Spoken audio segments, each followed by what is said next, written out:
Okay, whenever you're ready. As you guys know, the object of this assignment was to find a person or an artifact that we found to be civic. Immediately, my mind jumped to my father, Dr. Michael Lane, a pediatric orthopedic surgeon at Johns Hopkins, a hospital in the city of Baltimore. He graduated from Brown University in 1984 and went on to apply to medical school. He was denied by 26 of them, not because of poor grades or an awkward interview, but because he was different. Michael Lane has achondroplasia dwarfism, making him shorter than most, standing at a height of 4 feet and 3 inches. Today, he works at one of the best hospitals in the country, is a single father of 2, and an active participant in the community, making him one of the most civic people I know.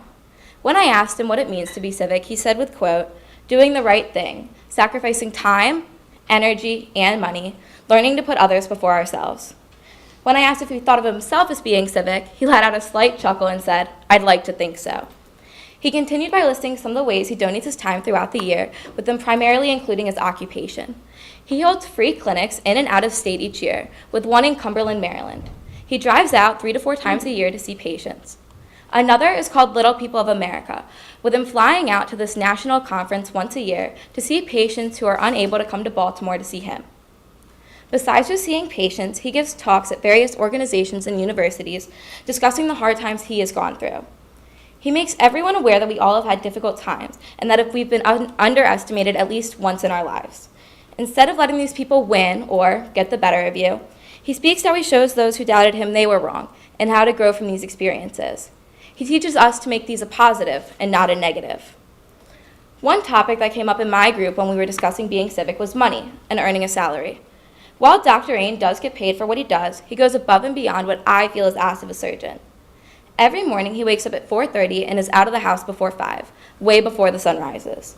Every night he comes home after the sun sets, with there being no designated time that he gets to clock out and head home. In addition, he takes call for 1 week out of the month, meaning that at any point in time, day or night, he has to be able to head into the hospital for an emergency.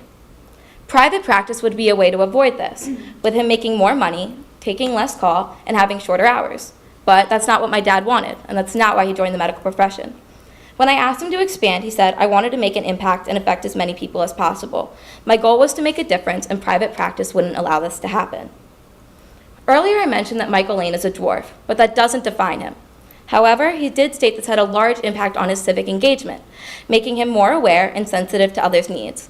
This was a key factor in him learning to put others before himself. He did state that no life event shifted him to become more civically engaged. From a young age, he noticed my grandmother, his mother, was civically involved, and that as he got older, he could become more involved. In high school, he did community service projects with his friends, and in college, he became president of his Big Brother organization, a mentee-mentor relationship. I mentioned a lot about what my dad does outside of the house, being a surgeon, donating money to charity, and his time from such a young age through college and today. However, one thing my dad didn't mention in our interview, and until I brought it up, was his interaction with his children. In summer of 2013, Michael became a single father, raising 2 teenagers on his own, which might I add, he's never complained about to me once. Every night he comes home, he sits at the kitchen table, ready to listen to any problem or complaint his kids had that day, instead of doing what he might rather be doing, taking a shower, watching TV, or just letting go after such a hard day at work.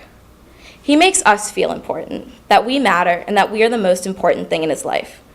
Michael Lane does things from the heart, whether it be seeing patients at 5:30 in the morning, holding free clinics, or conversing with his kids late at night, which, in the mind of my dad, is what being civic is all about. So, just to reiterate, this makes my dad my hero and the most civic person in my life. Thank you.